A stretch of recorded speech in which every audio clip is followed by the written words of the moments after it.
తిమోతికి రాసిన 2వ పత్రిక 2వ అధ్యాయం 12వ వచనం. సహించిన వారమైతే ఆయనతో కూడా ఏలుదుము. చాలు. సహించుకోవటం వల్ల వచ్చే ఆశీర్వాదాలు ఏంటి? సహించాలి. ఎన్ని వచ్చినా సహించుకోవాలి. సహనం లేకపోతే పరలోక రాజ్యం లేదు.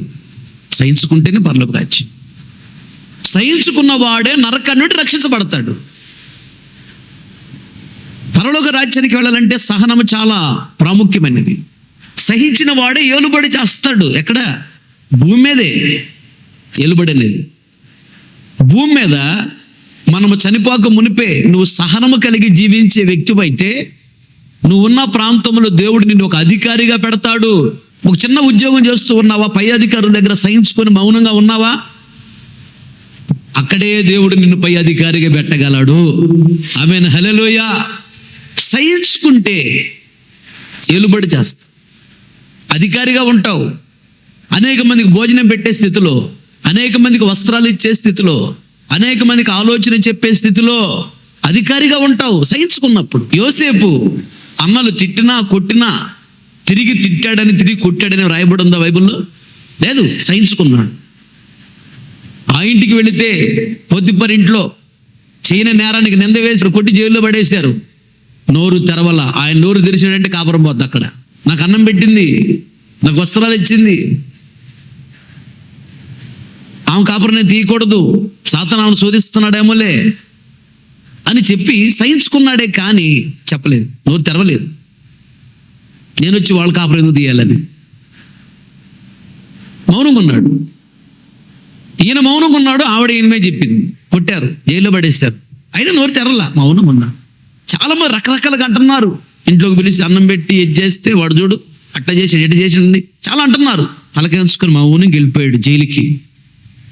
ఏం మాట్లాడలే, నోరు తెరవలా, సహించుకున్నా. గుండెల్లో వేదన, దుఃఖము, కన్నీళ్ళు. ఆదరించే వాళ్ళు లేరు, ఓదార్చే వాళ్ళు లేరు, బలపరిచే వాళ్ళు లేరు, తృప్తిపరిచే వాళ్ళు లేరు, పాపం అనేవాళ్ళు లేరు. ఒకే ఒక్కడు యోసేపు. స్నేహితులు లేరు, బంధువులు లేరు, తల్లిదండ్రులు లేరు, అన్నదమ్ములు లేరు, అక్కచెల్లెలు లేరు, ఎవ్వరు లేరు. అందరూ తిట్టేవాళ్ళు, అందరూ కొట్టేవాళ్ళే, ఎవ్వరు లేరు, ఒంటరి వాడు. మౌనంగా సహించుకున్నాడు. జైలుకి వెళ్ళాడు. సహించుకున్నవాడు ఏమవుతాడంట? ఏలుబడి చేస్తాడు. అక్కడ అన్నలు పెట్టిన శ్రమలను సహించుకున్నందుకు పోతిఫరు ఇంట్లో ఏలుబడి చేశాడు.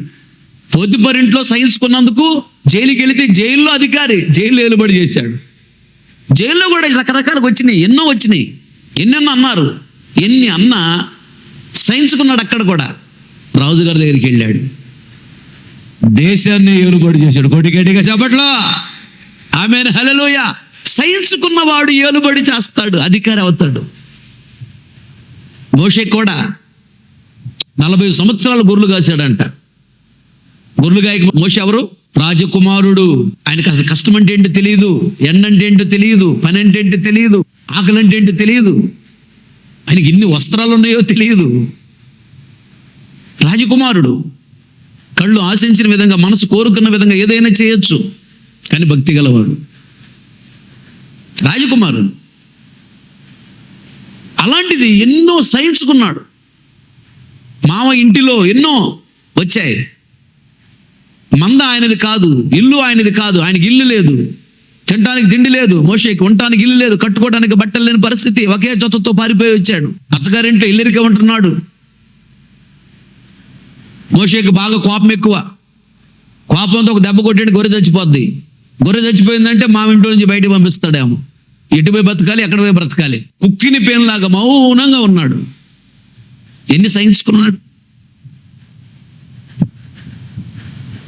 మామ మాటలు, భార్య మాటలు, ఇరుగు పొరుగు వాళ్ళ మాటలు, రకరకాలుగా ఎన్నెన్నో. అప్పుడప్పుడు ఆయన చెప్పేవాడు, నేను రాజకుమారుని ఐగుప్తులో నాకు ఇలా సంతోషంగా ఉన్నా అని చెప్తా ఉంటే గిట్టిన వాళ్ళు పెద్ద మగోడు ఏదో చెబుతూ ఉన్నాడు, కథలు చెప్తూ ఉంటాడు. వీడు తినడానికి లేదు, ఉండటానికి లేదు, కట్టుకోవడం లేదు, ఏదో పెద్ద యోచుల మాటలు చెబుతున్నాడు వీడు. మనం చూసామా అని రకరకాలుగా. ఆయన మొఖాన అనేవాళ్ళు ఉంటారు, సాటున అనేవాళ్ళు ఉంటారు. ఎన్ని అన్నా సహించుకున్నాడు. రోషం గలవాడు. మళ్ళీ మోషే బాగా కోపం ఎక్కువ మోషేకి. ఐగుప్తుడు ఒకడు ఇశ్రాయేలును కొట్టాడని ఒక దెబ్బతో చంపేసాడు వాడిని. మోషే కరాటీలో రెడ్ బెల్ట్, చేతులు ఏ ఆయుధం లేకుండానే సింహాన్ని చంపగలడు. అలాంటి వాడు మోషే మామూలుడు కాదు. 40 సంవత్సరాలు గొర్రెలు కాసాడు అడవికి వెళ్ళి. 40 సంవత్సరాలు, సంవత్సరం 2 సంవత్సరాలు కాదు. బాగా చదువుకున్నవాడు, బాగా జ్ఞానం గలవాడు, బాగా ఐశ్వర్యంలో పుట్టి పెరిగినవాడు, ఎండంటే తెలియకుండా. ఆ ఏరియాలో ఎండలు భయంకరంగా ఉంటాయి. 40 సంవత్సరాలు ఎండలో ఎర్రని అగ్నిలో మాడిపోయాడు. సహించుకున్నాడు, భరించుకున్నాడు. ఆ తరువాత దేవుడు 40 సంవత్సరాలు ఇంచుమించుగా 20 లక్షల మంది నీ మీద అధికారిగా ఏలుబడి చేయడానికి దేవుడు అప్పగించాడు. ప్రజలాడు హల్లెలూయా.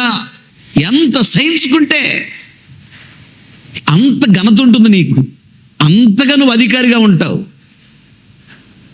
ప్రతి చిన్నదానికి కోపపడి బయటపడిపోతే నువ్వు సహనం లేదు. నీకు రావలసినటువంటి ఆ అధికారము, ఏలుబడి, ఆ దీవెన ఆగిపోతుంది. ఒక వ్యక్తిని దేవుడు అధికారిగా పెట్టాలనుకున్నప్పుడు, ఆశీర్వదించాలనుకున్నప్పుడు, గణపరచాలనుకున్నప్పుడు శ్రమలలో కూడా తీసుకెళ్తాడు, నిందల్లో కూడా తీసుకెళ్తాడు, అవమానంలో కూడా తీసుకెళ్తాడు, దరిద్రతలో కూడా తీసుకెళ్తాడు, కరువులో కూడా తీసుకుని వెళ్తాడు. నువ్వు ఎంత సహించుకుంటావో చూడాలని. సహనం అంటూ లేకుండానే, సహనం నేర్చుకోకుండానే ఇంచుమించుగా 20 లక్షల మంది పైనే ఉన్నారు. వాళ్ళందరిని అప్పగిస్తే నడిపించగలడా? నడిపించలేడు కదా. 40 సంవత్సరాలు గొర్రెలు కాయించి సహనం నేర్పించి ఆ తర్వాత ఇంచుమించుగా 20 లక్షల మంది పైనే ఇశ్రాయేలును అప్పగించాడు 40 సంవత్సరాలు నడిపించడానికి. ఆయన చేత అనేకమైన అద్భుతాలు చేయించాడు దేవుడు. దేవుని ముఖములకు చూస్తూ, దేవుడు మోషే ముఖములకు చూస్తూ ఇద్దరు ముఖాముఖిగా ఎదురెదురుగా నిలబడి మాట్లాడతారంట. దేవుడే చెప్పాడు ఆ సాక్ష్యం. భూలోకములో మోషే అంత సాత్వికుడు మరొకడు లేడన్నాడు. మంచి సాక్ష్యం చెప్పాడు దేవుడు. ముఖాముఖిగా మాట్లాడతాను నేను మోషేతో. ఇంత మంచి సాక్ష్యం ఎలా వచ్చింది? ఇంత గొప్ప అధికారి ఎలా అయ్యాడు? ఇంత గొప్ప గొప్ప అద్భుతాలు ఎలా చేశాడు? ఎన్నో వచ్చినాయి, సహించుకున్నాడు. సహనములోనే ఏలుబడి ఉన్నది. ఒక అధికారి కావాలంటే, నువ్వు గొప్ప అధికారిగా ఏలుబడి చేయాలంటే, అనేక మందికి భోజనం పెట్టే స్థితిలో, అనేక మందికి వస్త్రాలు ఇచ్చే స్థితిలో, అనేక మందికి ఆలోచన చెప్పే స్థితిలో ఒక అధికారిగా నువ్వు ఉండాలి. ఏలుబడి చేసే వ్యక్తిగా నువ్వు ఉండాలి అంటే సహించుకోవాలి. అంతవరకు సహించుకున్న వాడే రక్షించబడతాడు. దేవుడు నిన్ను నలుపుతున్నాడు అంటే దాని అర్థం ఏంటి తెలుసా? విడిపించలేక కాదు, విడిపించడం చేతగానాడు మన దేవుడు, ఏదైనా చేయగల సమర్థుడు. నేను నలుపుతున్నాడు అంటే శ్రమలలో కూడా తీసుకెళ్తున్నాడు అంటే దాని అర్థం ఏంటంటే, దెబ్బలు పడుతున్నాయి అంటే అది ఒక అందమైన ఆభరణగా మార్చబడుతుందని అర్థం. మట్టి నుంచి బంగారాన్ని తీసి బాగా వేడి చేసినప్పుడు, కరిగించినప్పుడు మట్టి అంతా ఒకవైపుకి వెళుతుంది, ఒరిజినల్ బంగారం వస్తుంది. బాగా వేడి చేసినాం తర్వాత దెబ్బలు కొడుతున్నప్పుడు మౌనంగా ఉండాలి. అది ఎందుకు ఈ దెబ్బలు అంటే అందమైన ఆభరణంగా మార్చడానికి. అనేక మంది నిన్ను కోరుకునేటట్లుగా, అనేక మంది నిన్ను ఇష్టపడేటట్లుగా, అనేక మంది నీ మాటలు ఇష్టపడేటట్లుగా, నీ మనసుని ఇష్టపడేటట్లు, ఒక అధికారిగా నిన్ను ఇష్టపడేటట్లుగా ఒక అందమైన ఆభరణముగా దేవుడు చేయటానికి దెబ్బలు కొడతాడు. సహించుకోవాలి. చిన్నదానికి నాకేంటి కష్టాలు, నాకేంటి శ్రమ, నేను మందిరానికి రాను, ఇక మందిరం మానేస్తాను, నా వల్ల కాదు అంటే ఒక అందమైన ఆభరణంగా దేవుడు నిన్ను మార్చాలనుకుంటున్నాడు. నువ్వే పోగొట్టుకుంటున్నావు. సహనం లేకపోతే ఒక అధికారి కాలేవు. అంతవరకు సహించుకున్నవాడు రక్షించబడతాడు. సహించుకున్నవాడు ఏలుబడి చేస్తాడు, అధికారి అవుతాడు, గొప్ప అధికారి. ఇక్కడ అధికారిగా ఉంటావా? తర్వాత ఎత్తబడిన తర్వాత 1000 ఏళ్ల పరిపాలన ఉంది ఈ భూమి మీద. 1000 ఏళ్ల పరిపాలన, 1000 సంవత్సరాల అధికారులుగా మనం ఉంటాం. ఎంత కోటీశ్వరులైనా ఈ లోకములో వాళ్ళు మన చేతుల కింద ఉంటారు. మన చేతికి వాళ్ళని అప్పగిస్తాడు దేవుడు. వాళ్ళ దగ్గర ఎంత ఆస్తులు ఉన్నా, ఎంత అంతస్తులు ఉన్నా, ఎంత డబ్బులు ఉన్నా, ఎంత ఐశ్వర్యం ఉన్నా, ఎంత బంగారం ఉన్నా, ఎంత పొలాలు ఉన్నా, అపార్ట్మెంట్లు ఉన్నా, అవన్నీ మన చేతికి ఇవ్వాలి. అవన్నీ మన చేతికి అప్పగిస్తాడు దేవుడు. అప్పుడు ఆస్తులు వాళ్ళవి కాదు, మనవి ఆస్తులు. దేవుడు ఒక ప్రాంతాన్ని నీకు అప్పగించాడు, ఒక మండలాన్ని అప్పగించాడంటే మండలంలో ఉన్న ఆస్తులను నీ చేతికి ఇవ్వాలి. వాళ్ళకి ఏముండవు, నీ చేతిలో ఉంటాయి అవన్నీ. దేవుడు నీ చేతికి ఇస్తాడు. నీవే అధికారి. ఒక జిల్లా అప్పగించాడా, జిల్లాలో ఉన్న వాళ్ళందరూ వాళ్ళ ఆస్తులు వాడు కాగితాలు చేసుకొచ్చి మొత్తం నీ చేతిలో పెట్టాలి. నీవే అధికారి. రాష్ట్రాన్ని అప్పగించాడా, రాష్ట్రంలో ఉన్న ఆస్తులన్నిటి మీద అధికారి నీవే. నువ్వు చెప్పినట్టు వాళ్ళు వినాలి. ఎదురు మాట్లాడకూడదు, ఎదురు చెప్పకూడదు, గొడవలు ఉండవు. అది 1000 ఏండ్ల పరిపాలన, 5 సంవత్సరాల పరిపాలన కాదు, 1000 ఏండ్ల పరిపాలన. దేవునికి స్తోత్రం, హల్లెలూయా. ఆ ఏలుబడి నీకు ఇస్తాడు. ఆ అధికారం ఇవ్వాలి అంటే సహించుకోవాలి. తర్వాత ఇంకో మాట కూడా ఉంది చూడు, హెబ్రీయులకు రాసిన పత్రిక 6వ అధ్యాయం 15వ వచనం. ఆ మాట నమ్మి అతడు ఓర్పుతో సహించి ఆ వాగ్దాన ఫలము పొందెను. చాలు. సహించుకున్నవాడు రక్షించబడతాడు, సహించుకున్నవాడు ఏలుబడి చేస్తాడు, గొప్ప అధికారులు అవుతారు. సహించుకున్న వారే వారి జీవితంలోనూ వాగ్దానములు నెరవేర్చబడతాయి. ఈ మినిస్ట్రీ ప్రారంభించబడి 13 సంవత్సరాలు. ఈ మినిస్ట్రీకి దేవుడు ఇప్పటికి 13 వాగ్దానాలు ఇచ్చాడు. ఈ వాగ్దానాలు నెరవేర్చబడితే నువ్వున్న ప్రాంతంలో నిన్ను మించిన గొప్పవారు మరొకరు ఉండరు. ఆమేన్, హల్లెలూయా.